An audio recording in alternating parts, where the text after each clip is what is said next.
अस्सलाम वालेकुम दोस्तों, कैसे हैं आप लोग। उम्मीद है कि अच्छे होंगे। एक बार फिर से आप सभी का स्वागत है अपने चैनल HR फॉर यू में। आज हम लेकर के आए हैं आप लोगों के लिए क्लास 10 का उर्दू चैप्टर नंबर 16, जिसका नाम है इंटरव्यू। क्या नाम है? बेदी से इंटरव्यू। तो सबसे पहले हम जानेंगे कि इंटरव्यू किसे कहते हैं, फिर हम जानेंगे कि राजेंद्र सिंह बेदी की हालात है जिंदगी, फिर हम आपको पूरा इंटरव्यू करके दिखाएंगे। तो इस चैप्टर को पढ़ने से पहले अगर आप चैनल पर नए हैं तो चैनल को सब्सक्राइब जरूर कर लेंगे, बेल आइकन दबा लेंगे।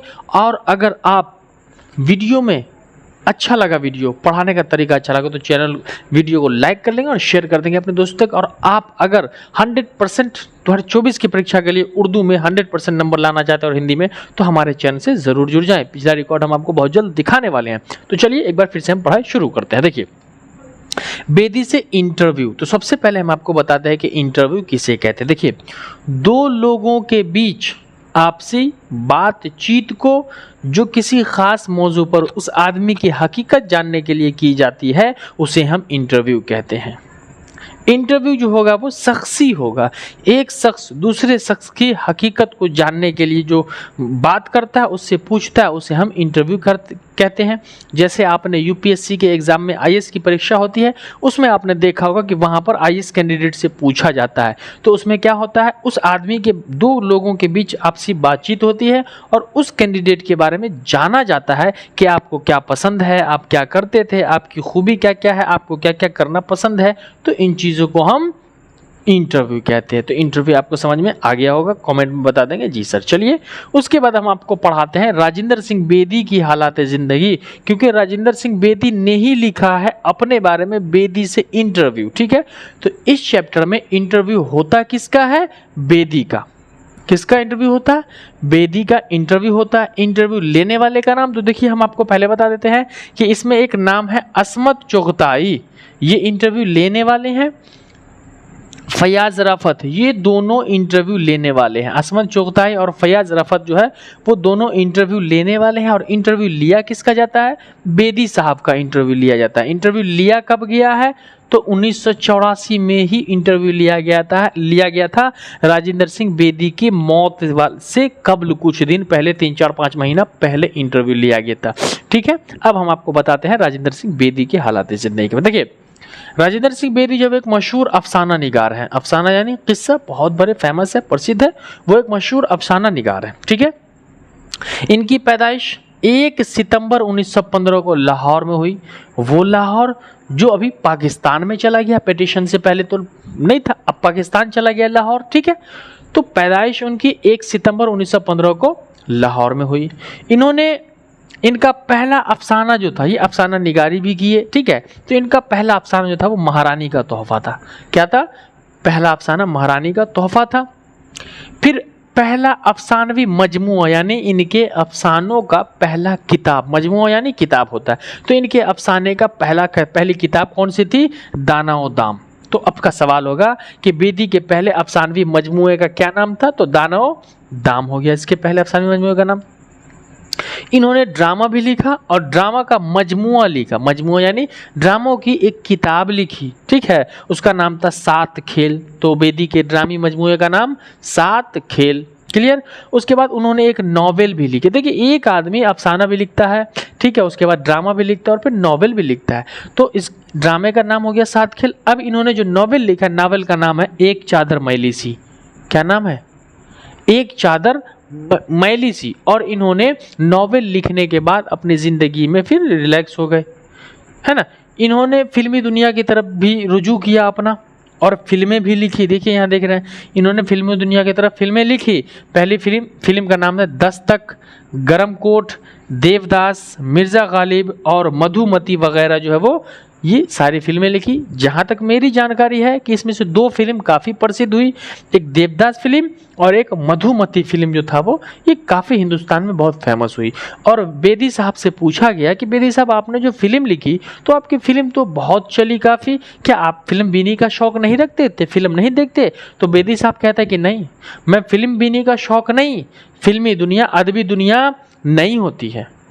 फिल्मी दुनिया जो होती है वो अदबी दुनिया नहीं होती है और मैं इस तरीके की बिजनेस नहीं करता। बेदी साहब ने कहा कि मैं अदबी दुनिया से, फिल्मी दुनिया अदबी दुनिया नहीं है और उस दुनिया में मैं जाना बिल्कुल पसंद नहीं करता हूँ। और आज के दौर में ऐसे ड्रामा, अफसाना और नॉवेल लिखने वाले मुंबई की सड़कों पर यूं ही मिल जाते हैं। और पहले अच्छे अच्छे कलाकार हुआ करते थे, जैसे यूसुफ साहब, जिन्हें हम दिलीप कुमार के नाम से जानते हैं, फिल्म इंडस्ट्री के बहुत बड़े कलाकार थे। आज तो उनके मुकाबले में कोई हो भी नहीं सकता, मंझे हुए सितारे थे। तो पहले के किरदार, और इन्होंने कहा है कि पहले जैसे अब न वो महमूद, जो कि बहुत बड़े एक्टर थे, महमूद, वो एक्टर भी नहीं रहे। और पहले जैसे शायर लिखने वाले, जैसे पहले बेकल उत्साही लिखते थे, साहिर लुधियानवी लिखते थे, वसीम बरेलवी लिखते थे, है ना। उसके बाद है आपका कैफ़ी आज़मी, शबाना आज़मी, जावेद अख्तर, जानशी अख्तर, ये सब उर्दू के बहुत बड़े शायर थे। इन्होंने फिल्म लिखा, तो अब वैसे लोग भी नहीं रहे, इसलिए इनका भी दिल फिल्मी दुनिया से उठ गया, है ना। उसके बाद बेदी साहब जो है ऑल इंडिया रेडियो में भी मुलाजमत की। ऑल इंडिया रेडियो यानी AIR, ऑल इंडिया रेडियो में भी इन्होंने नौकरी की। और फिर स्टेशन डायरेक्टर भी बने। स्टेशन के डायरेक्टर 1948 में स्टेशन डायरेक्टर रहे। कब रहे? स्टेशन डायरेक्टर 1948 में रहे। और इनका इंतकाल 11 नवंबर 1984 को हुआ, यानी इसी 84 के वक्त में ही बेदी जी का इंटरव्यू लिया जा रहा था। और इंटरव्यू के ही कुछ सालों बाद, यानी ऑल इंडिया रेडियो में जो इनकी आवाज़ को रिकॉर्ड किया गया, ये इनकी ज़िंदगी का आखिरी इंटरव्यू था। और 1984 में इनका इंतकाल भी हो जाता है। तो ये बेदी साहब की हालात ज़िंदगी थी। और उससे पहले मैंने आपको इंटरव्यू भी बता दिया, इंटरव्यू लेने वालों का नाम भी बता दिया कि असमत चुगताई और फयाज़ रफ़त जो है इंटरव्यू लेने वाले हैं। इंटरव्यू लिया किसका जाता है? बेदी साहब का इंटरव्यू लिया जाता है। अब हम आपको ये पढ़ाएंगे कि बेदी से इंटरव्यू, यानी अब जो इंटरव्यू हो रहा है तो वो क्या इंटरव्यू हो रहा है। देखिए, तो इसके लिए हमें आपका चैप्टर का बुक लेना पड़ेगा। थोड़ा सा हम आपको पढ़ाते बस ध्यान से। और एक चीज़ रिक्वेस्ट है मेरे प्यारे दोस्तों आप लोगों से कि आप लोग वीडियो को पूरा देखें प्लीज़। मैं इसलिए नहीं रिक्वेस्ट करता हूँ कि मेरा फ़ायदा होगा, आप वीडियो नहीं देखेंगे तो मेरा क्या नुकसान और क्या फ़ायदा। ये कि आप वीडियो पूरा देखेंगे, जब तक आप पूरी बातें नहीं सुनते हैं आपको समझ में नहीं आती है। और अगर आप पूरा वीडियो देखते हैं, पूरी कहानी समझ में आ जाती है, तो आपको सब्जेक्टिव क्वेश्चन लिखने में आसानी होगी और उर्दू ऑब्जेक्टिव भी आपको समझ में आ जाएगा। ठीक है, देखिए, सबसे पहले इंटरव्यू लेने से पहले असमत चुगताई और फयाज़ रफ़त ने अपने बारे में बताया है बेदी साहब को कि ये असमत चुगताई जो है ये भी एक मशहूर नॉवेल निगार है ना। और मशहूर निगार अजीम की बेग चुगताई की बहन है। इनका जो है वो असमत चुगताई नॉवेल से जुड़े हुए थे। और फिर फयाज़ रफ़त अपने बारे में बता रहा है, फयाज़ रफ़त के बारे में कि इनका भी ताल्लुक़ ऑल इंडिया रेडियो से था। फयाज़ रफ़त साहब भी ऑल इंडिया रेडियो से ताल्लुक़ रखते थे जैसे बेदी साहब हैं। और स्टेशन डायरेक्टर के ओहदे पर भी सरफराज रहे। तो ये फयाज़ रफ़त जो है वो बेदी साहब की तरह स्टेशन डायरेक्टर और ऑल इंडिया रेडियो दोनों में काम किए। और इसीलिए कहा है, और उर्दू ज़बान के अदीब भी बने। ये उर्दू ज़बान के अदीब फयाज़ रफ़त साहब पूछते हैं बेदी साहब से कि बेदी साहब, हम लोग ऑल इंडिया रेडियो से हाजिर हैं और आपके ताल्लुक़ भी ऑल इंडिया रेडियो से रहा है। 1948 में आप स्टेशन डायरेक्टर रहे, लेकिन आपसे अलग आपका एक मर्तबा बड़ा पद है और उर्दू अफसाने में आपका बहुत बड़ा नाम है। ये ज़माने से जी चाहता था कि आपसे बैठकर कुछ बातें करें। कौन कहा? फयाज़ रफ़त साहब बेदी साहब से कह रहे हैं कि ज़माने से, क्योंकि आपका ऑल इंडिया रेडियो से ताल्लुक़ रहा है, इसलिए मेरा एक ज़माने से जी चाहता था, और उर्दू दुनिया के बहुत बड़े अफसाना निगार थे, तो जी चाहता था कि आपसे मिल के बैठें और बातें करें और ज़िंदगी की कुछ हकीकत को बढ़ें। और इस कहानी के बारे में असमत आपा आपसे ज़्यादा आसानी से बात कर पाएंगी। फयाज़ रफ़त साहब असमत चुगताई के बारे में कहते हैं कि ये इनसे बात कर पाएंगे। यहाँ से इंटरव्यू शुरू हो जाता है। बेदी साहब कहते हैं ठीक है असमत आपा शुरू करेंगे और मैं जवाब दूंगा। असमत साहब, अब असमत कह रही है कि एक दफ़ा एक साहब मेरे पास आए और कहने लगे कि राजिंदर सिंह बेदी की ज़बान के बारे में आपका क्या ख्याल है। तो मैंने कहा कि छोटे छोटे लफ्ज़ों में सारी बातों को बेदी साहब लिख डालते हैं। तो फिर बेदी साहब कहते हैं कि ये तो आपकी नवाजिश है, वरना मुझे तो उर्दू आती भी नहीं है, मुझे तो अफसाना आता भी नहीं है, और मुझे उर्दू शुरू में जब मैं उर्दू में लिखता था तो बहुत सारी खामियां थी, और उन चीज़ों को अब अल्हम्दुलिल्लाह मैं मुकम्मल कर चुका हूं, अब मुझ में कोई खामी नहीं है। तो असमत आप कहते कि वो खामी नहीं समझी जाती। बेदी साहब कहते हैं उन दिनों मेरी उर्दू काफ़ी अच्छी नहीं थी, लेकिन अब ठीक है। फयाज़ कहता है अच्छा बेदी साहब, मैं समझता हूँ कि आप लाहौर पोस्ट ऑफिस में काम करते थे, उस ज़माने में आपने पहला अफसाना लिखने की तहरीर कैसे मिली और अफसाना कौन था। अब बेदी साहब से पूछते कि आप जब पहला अफसाना लिखे लाहौर में काम करते वो कौन था और लिखने का कैसे पता चला। बेदी साहब कहते हैं मेरा पहला अफसाना था महारानी का तोहफा और वो मैंने टैगोर के रंग पर लिखा था। कौन टैगोर? वही जो भारत के राष्ट्रगान को लिखने वाले हैं रविंद्रनाथ टैगोर, और उन्हीं के रंग पर लिखा था और उस साल का बेहतरीन अफसाना करार दिया गया। फैयाज साहब कहते हैं मैं समझता हूँ बेदी साहब अफसाने में जो जबान होती है ना और आइस जबान नहीं होती, वह तो अक्सर कैरेक्टर की जबान ही बोल चल रहा था। यानी जब कोई कहानी लिखते हैं तो वो अब लेखक की जबान नहीं रहती है, वो कैरेक्टर अपने हिसाब से ऐड करता है। पहले डायरेक्टर को स्क्रिप्ट लिख करके दिया जाता था तो वो पहले अपने स्क्रिप्ट पे बोलते थे। जैसे देवदास फिल्म में एक डायलॉग है, शाहरुख खान ने कहा है कि गांव वाले कहते हैं पारो को छोड़ दे और पारो कहती है शराब को छोड़ दे। ये डायलॉग हुआ। तो पहले जो लेखक लिख के देते थे वो डायलॉग होता था, लेकिन अब तो एक्टर खुद कहता है कि नहीं ये हटाओ ये लगाओ, इसलिए आज की जिंदगी में मजा नहीं रहा। और कहते हैं कि जो बड़े अदीब होते हैं वो अपनी जबान ले करके पैदा होते हैं, है ना। बेदी साहब का फैयाज कहता है अच्छा बेदी साहब आपके अफसानों में जो महसूस किया चंद पिछले वर्षों में आपने हिंदी माइथोलॉजी पे लिखा है। बेदी साहब को कह रहे हैं कि आपने हिंदी माइथोलॉजी पर लिखना शुरू कर दिया है। आपके यहाँ जो ये एक नई चीज पैदा हुई है कि आपने हिंदी में लिखना शुरू किया, पूरी दुनिया उर्दू में लिख रहा है अफसाना। बेदी साहब कह रहे हैं कि वजह यह है कि हमारे यहाँ ज़्यादातर मुसलमान किरदार हैं। मैंने सोचा पूरे हिंदुस्तान में इतने हिंदू हैं, इनका नाम अगर ले लिया है तो इनमें क्या हर्ज है। इसके अलावा मेरे अफसानों का किरदार मुसलमान में भी है। बेदी साहब ने कहा कि मैंने मुसलमानों के प्रति तो लिखा है, मैंने सोचा बहुत ज़्यादा हिंदू भी है तो मैं उनके लिए भी लिख दूँ, और वैसे मैंने मुसलमानों के लिए लिखा ही है। अस्मत आपा कह रहे अच्छा कहानी तुमने बड़ी खूबसूरत लिखी थी, एक लड़की। अब बेदी साहब कह रहे हैं, अस्मत आपा कह रहे हैं कि अच्छा एक कहानी तुमने बड़ी खूबसूरत लिखी थी, एक लड़की कहीं जाती रहती है, एक बूढ़ा आदमी उसके पीछे पड़ जाता है, वो खूबसूरत कहानी है। बोले हाँ, वो बूढ़ा देखता है रहता है और वो लड़की बहुत गुस्से में होती है कि बुढ़ा कौन मेरे पीछे पड़ गया। ये बाद में मालूम होता है, एक लड़की जाती रहती है तो एक बुढ़ा उसके पीछे पड़ जाता है और लड़की गुस्सा आती रहती है कि कौन बुढ़ा मेरे पीछे पड़ गया। फिर बाद में उस लड़की को पता चलता है कि वो तो उस लड़की के लिए पैगाम लेके आया था, लेकिन वो लड़की जो होती है वो गलत समझ जाती है। बेदी साहब कहते हैं कि वो असल में वो बूढ़ा आदमी जो था वो अपने लिए उस लड़की के पीछे नहीं पड़ा हुआ था, वो अपने बेटे के लिए रिश्ता लेके गया था। लेकिन फिर कुछ दिन बाद उस लड़की का रिश्ता आया और वो लड़की ब्याह करके शादी करके जब अपने घर गई और वही बूढ़ा जब उठाकर देखता है और कहता है, चेहरा उठा करके देखता है उस लड़की का और कहता है कि तुम तो बहुत खूबसूरत हो, तो लड़की फिर देखती है बुढ़ा को देख करके तो तुम, तब समझ में आता है कि एक्चुअल में वो बूढ़ा किसी गलत वजह से उस लड़की के पीछे नहीं पड़ा हुआ था, बल्कि अपने बेटे के लिए रिश्ता लेकर के आया था, किसी निस्बत के सिलसिले में आया था जो कि अपने बेटे की शादी करना चाहता था। और ये उस समय में बहुत चली। फयाज साहब कह रहे बेदी साहब आप फिल्मों के साथ वाबस्ता रहे हैं और आपका इतना तजुर्बा भी है कि आपने फिल्म भी लिखी है बहुत खूबसूरत। बेदी साहब कहते हैं कि हाँ मैंने फिल्म लिखा है, लेकिन फिल्मी दुनिया अदबी दुनिया नहीं होती, वो तो तिजारती दुनिया है और मुझे उस दुनिया का काफ़ी तल्ख तजुर्बा है, बड़ा कड़ा तजुर्बा है। और अब मज़ीद तिजारती दुनिया का तजुर्बा है। बहुत कम लोग होते हैं जो अपनी ज़िंदगी को तिजारत से जोड़ देते हैं, बहुत कम लोग। असमत कह रहा है हम लोग बम्बई में रहते हैं, बम्बई के लोग को फिल्म से ज़्यादा दिलचस्पी होता है। मुंबई की दुनिया हकीकी दुनिया नहीं है, दो ज़िंदगी होती है, एक होता है रियल लाइफ, दूसरा होता है रियल लाइफ। हम लोग मुंबई के लोग रियल लाइफ से कोसों दूर हैं, वो बिल्कुल अपनी चकाचौंध में पड़े रहते हैं। बेदी साहब कह रहा है आपका कहना दुरुस्त है, बम्बई बाजारी फिल्मी है, लोग वहाँ ज़्यादातर फिल्मों पे ही फिल्मी कहानियाँ और बस झूठी हंसी झूठी ज़िंदगी जीने रहते हैं, क्योंकि अब वो हकीकत लिखने वाले नहीं रहे, पहले जैसे एक्टर नहीं रहे। फयाज कहता है बेदी साहब आपके ड्रामों का एक मजमुआ भी है। बोले हाँ मेरे ड्रामों का मजमुआ 7 खेल के नाम से निकला हुआ था। फिर बेदी साहब कहता है कि ड्रामे की जिस किस्म की तवालत होनी चाहिए इतनी नहीं है, हम लोगों ने तो बगैर तजुर्बा हासिल किया। अब बेदी साहब कह रहे हैं कि हम लोग जो ड्रामा लिखते हैं वो ड्रामा एक्चुअल में हकीकी नहीं है, हम लोगों ने तो कहीं से कॉपी करके लिखना शुरू कर दिया, और जब भी हम कहीं से कॉपी करके लिखेंगे तो हमारी बातों में वो दम नहीं होगा।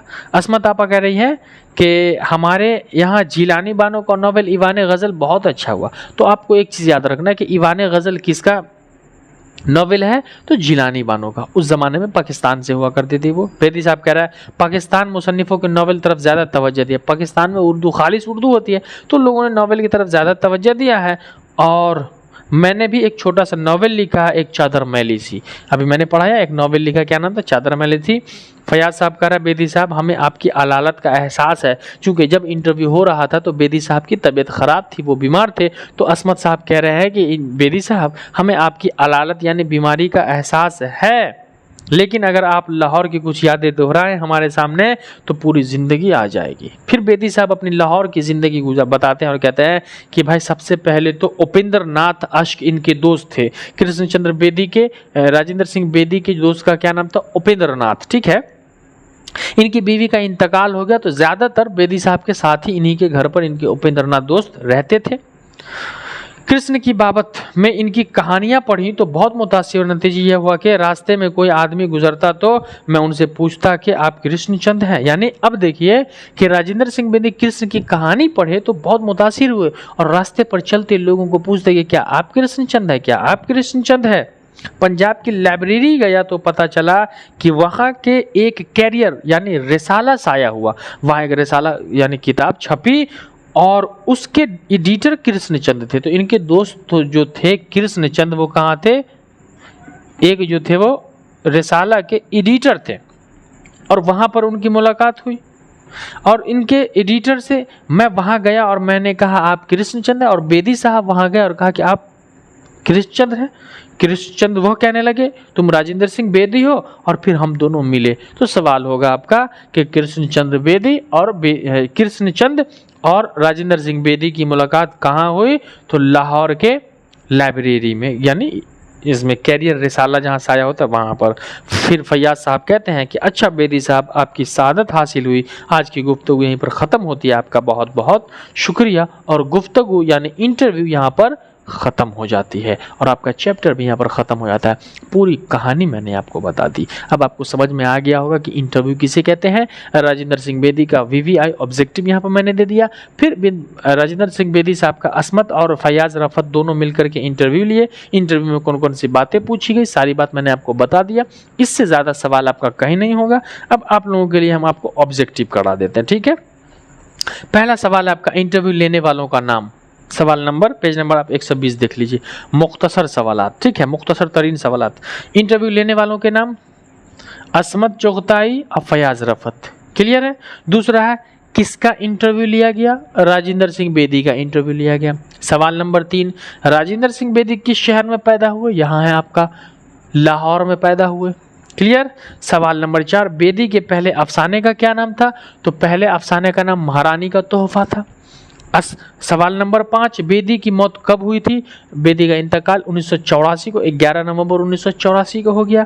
मुख्तसर तरीन सवालात, राजेंद्र सिंह बेदी की तारीख़ पैदाइश क्या, यानी 2 नंबर का तारीख़ पैदाइश देख लीजिए आप यहाँ पर, 1 सितंबर 1915 को पैदा हुए थे।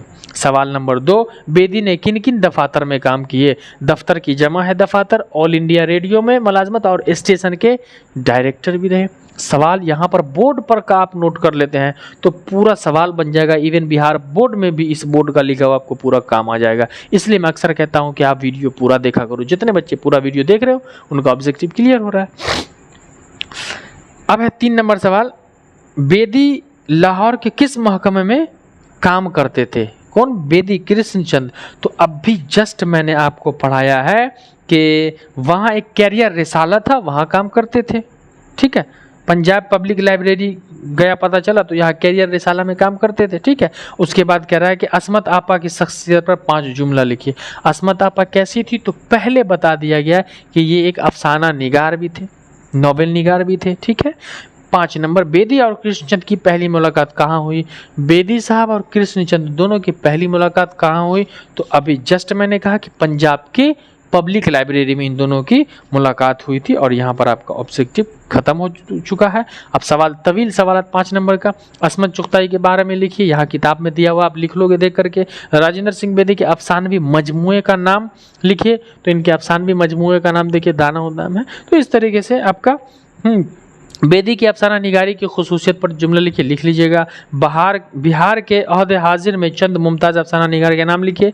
मंदरज़ लफ्ज़ों की जमा बनाइए, तो वाहिद जमा मैं आपको बता देता हूँ, शख्स की जमा अशखास हो जाएगा। दूसरा है अदब, अदब की जमा आदाब हो जाएगी।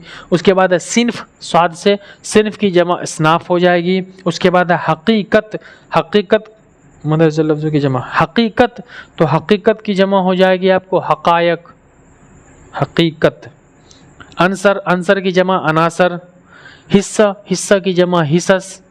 कैफियत, कैफियत की जमा कैफियात। और तखील, तखील की जमा तखायल हो जाएगी। मदर झैल लफ्ज़ों के जमा बनाकर लिखे। तो इस तरीके से था।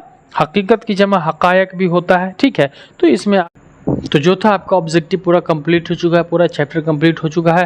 वीडियो आपको कैसी लगी, अच्छा लगा तो लाइक कर दे वीडियो को और चैनल को सब्सक्राइब कर लें। वीडियो को ज़्यादा से ज़्यादा शेयर कर दें सारे दोस्तों तक, ताकि सबको पढ़ने का मौका मिल जाएगा। तो चलिए दीजिए अपने हसान सर को इजाज़त, मिलते हैं हम अगले क्लास में इसी हंसी खुशी और मस्ती के साथ। तब तक के लिए जय हिंद, वंदे मातरम।